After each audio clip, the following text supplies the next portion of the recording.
Eva stepped into the spacious penthouse, her hands trembling as she took in the luxurious space. The place was nothing like the small, cramped apartment she once shared with her family. Everything here sparkled: marble floors, floor-to-ceiling windows, and designer furniture that looked like it belonged in a magazine. Cruiza Lopez welcomed her with open arms, wrapping her in a warm embrace. "You're family now, my dear. Anything you need, just let me know," she said with a beaming smile. For the first time in a long while, Eva felt a sense of belonging. Cruiza treated her with love and respect, something she hadn't experienced much growing up. She showered Eva with gifts, beautiful maternity dresses, spa treatments, and even a personal chef. But despite all the luxury around her, Eva stayed grounded. Desmond, on the other hand, was distant. Though he had taken responsibility for her and the twins, he still viewed her as an ordinary girl who had somehow entered his world. He kept his interactions with her minimal, often avoiding eye contact and retreating to his study or business meetings. Eva didn't let his coldness bother her. She focused on herself and her dreams. Every little allowance Cruiza gave her was carefully placed into her piggy bank, which she'd painted and named Cosmic Eye Bakery.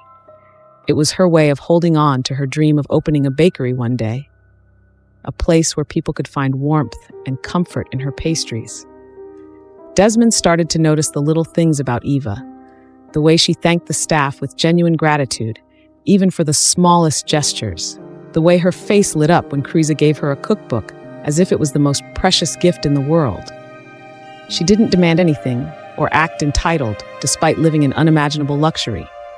One day, Desmond stumbled across her piggy bank while passing through her room. He paused, staring at the colorful box sitting on her desk. "What's this?" he asked, his curiosity piqued. Eva looked up from the book she was reading and blushed. "It's my savings," she admitted shyly, "for my dream bakery." "You're saving? Here? In a piggy bank?" Desmond raised an eyebrow, unable to hide his amusement. Eva nodded earnestly. "Every little bit counts. I don't want to depend on anyone forever. I want to build something for myself." Her words struck a chord with Desmond. He couldn't remember the last time someone had been so humble, so determined. It was a stark contrast to the people he usually dealt with, who only wanted more from him. Slowly, he began to see her in a new light. Weeks turned into months, and Desmond found himself spending more time with Eva. He'd sit with her during meals, listen as she talked about her dreams, and even take her out to visit bakeries in the city for inspiration. Eva's genuine kindness and unwavering determination began to melt the walls around his heart. Cruiza noticed the change and couldn't help but smile. "It's only a matter of time before he realizes what a gem she is," she whispered to herself.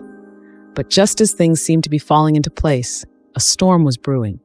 One evening, Desmond was in his study when the doorbell rang. Eva was upstairs resting, and Cruiza was out at a charity event. The butler opened the door, revealing a woman with striking features and a child by her side. "Rita," Desmond said, his voice filled with disbelief. Rita Lee, his ex-girlfriend who had disappeared years ago, stood before him. Her eyes were filled with tears, and she clutched the hand of a little boy who couldn't have been more than 4 years old. "I need to talk to you," Rita said, stepping inside without waiting for an invitation. Desmond folded his arms, his expression cold. "You have some nerve showing up here after what you did." "I know I made mistakes," Rita began, her voice trembling, "but I had my reasons. I didn't just leave, Desmond. I was pregnant with your child." Desmond's eyes widened and his gaze dropped to the boy standing beside her. The child had dark hair and warm brown eyes, eerily similar to his own. "This is Daniel," Rita said, "your son." For a moment, Desmond was speechless. His mind raced with questions, doubts, and a faint glimmer of hope. Could it be true? Could he have another child? "Why are you here now?" he demanded. "Why wait all these years to tell me?" "I was scared," Rita admitted, "but I want Daniel to know his father. Please, Desmond, let us stay. I'll do whatever it takes to fix things."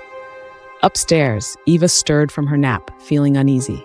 She made her way down the stairs, only to freeze at the sight of Rita and her son in the living room. Who is she?" Eva asked, her voice barely above a whisper. Desmond turned to her, his expression conflicted. "Eva, this is Rita, and this is Daniel. He might be my son." The words hit Eva like a blow. She felt her knees weaken, but she forced herself to stay standing. Rita's eyes narrowed as she looked at Eva.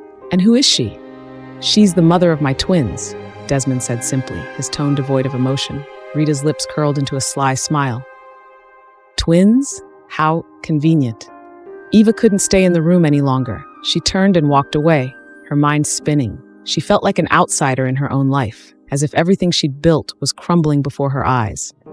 That night, Desmond found Eva sitting on the balcony, her arms wrapped around her knees.